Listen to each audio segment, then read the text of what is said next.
Pour la préservation du couvert forestier ivoirien, le ministère des Eaux et Forêts ne ménage aucun effort. Cette volonté d'aller en guerre contre les fraudeurs, le ministre Nabo Clément l'a affirmé à l'occasion de la saisie de bois de veine frauduleux dans un navire au port de San Pedro.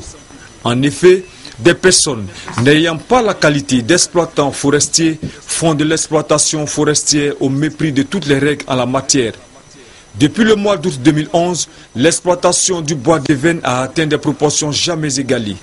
Du 1er janvier 2012 à ce jour, 3 importantes saisies de bois de veine frauduleux ont été faites à Koumassi, Yopougon et maintenant à San Pedro, d'abord dans une usine située dans le quartier Ivobois. Ensuite au port de San Pedro, où 40 conteneurs de bois de veine frauduleux ont fait l'objet de saisies. À cet effet, le garant des forêts s'est voulu très ferme dans la lutte contre les fraudeurs. Des enquêtes menées par la gendarmerie nationale sont en cours pour situer les responsabilités. Une décision sera prise pour interdire l'exploitation du bois de veine sur toute l'étendue du territoire national. Les auteurs de ces fraudes et leurs complices seront poursuivis par la justice. Pour le directeur général du port de San Pedro, Lamizana Hilaire, la fraude ne passera pas par le port de San Pedro.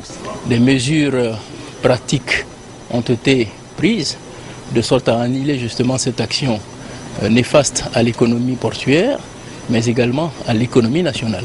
La fraude ne peut pas s'installer au port de San Pedro, la fraude ne peut pas s'installer en Côte d'Ivoire. Pour terminer, le ministre des Eaux et Forêts, Nabo Clément, qui entend faire de la lutte contre l'exploitation illicite de bois son cheval de bataille, invite la population à coopérer avec l'administration forestière pour traquer les fraudeurs qui courent encore.